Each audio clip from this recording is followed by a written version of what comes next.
kill the lights? Yeah, I think so. Good idea. There's like a shower curtain on the left side here. It's a little short.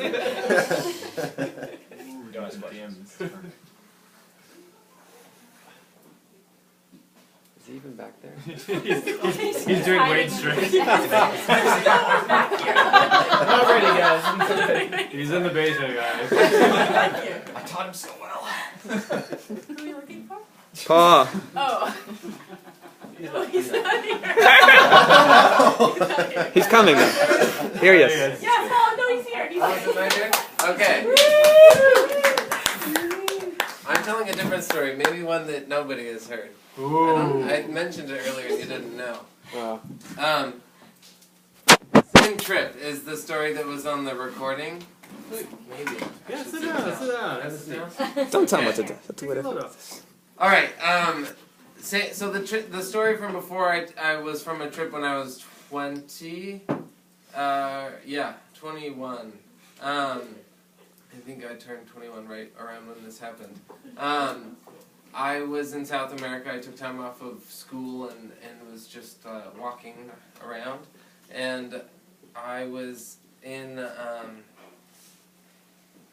Ecuador, and I was really bored, and I thought I would do interesting things, but I was not doing anything interesting except walking around, and then I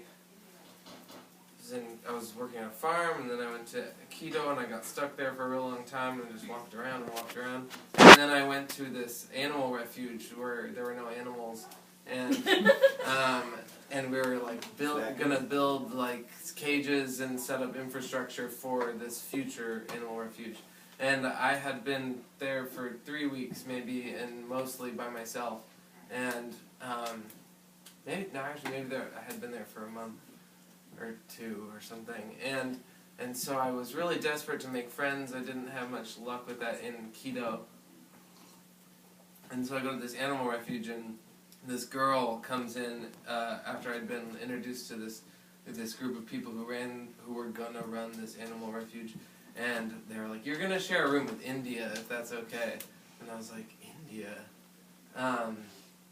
okay," and so. And mind you, this story, I actually remember it well because somebody just asked me if I would give her a story for her friend India's wedding. Like if I had a story that I could share about like meeting her traveling. So this is like my story of meeting India while I'm traveling.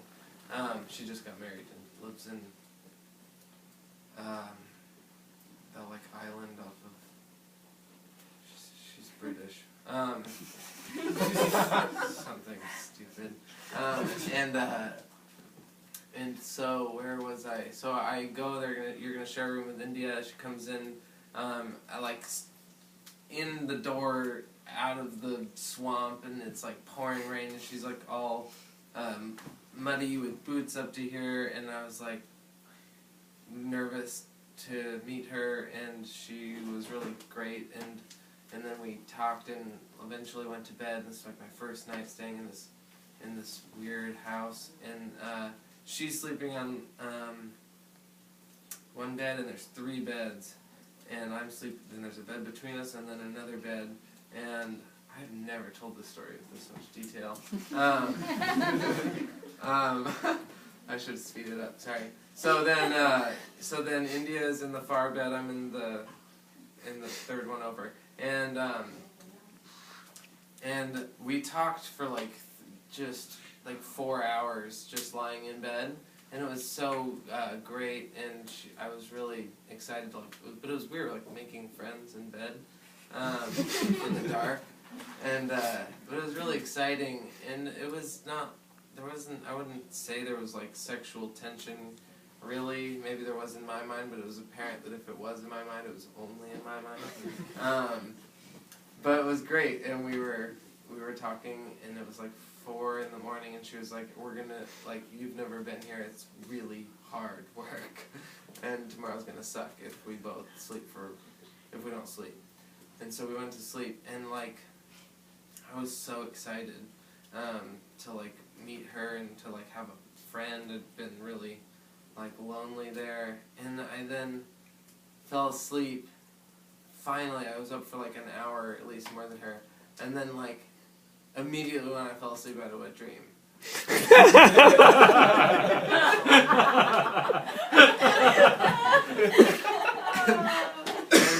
I was like, I didn't sleep. Like, I just immediately fell asleep and I went and woke up. I was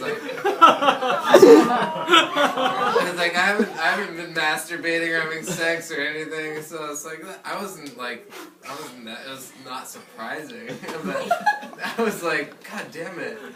I didn't get to sleep for like 10 minutes. So I was like, well, now I gotta deal with it. But like my backpack's way over there. I'm like trying to not get like jizz everywhere. Wait, you told us at her wedding? I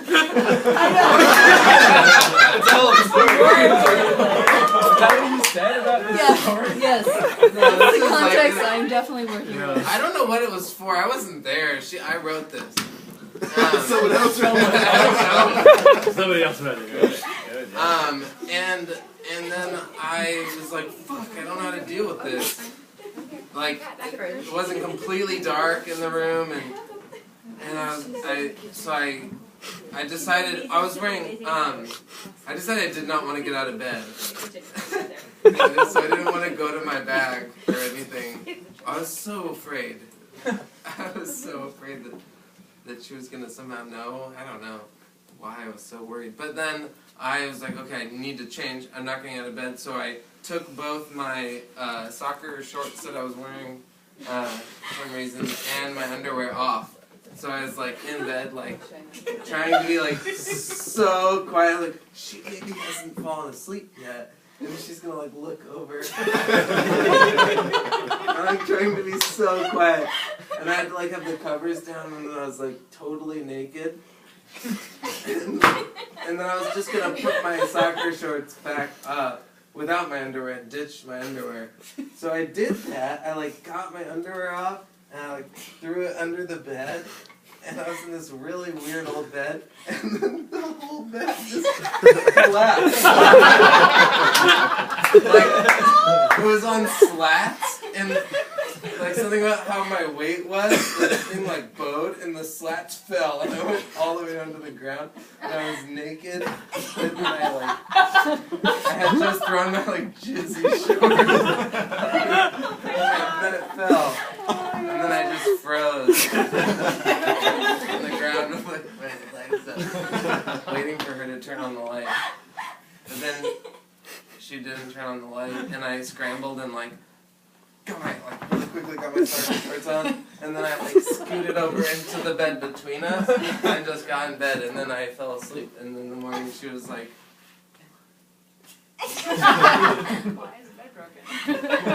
What happened? there you go, the bed collapsed.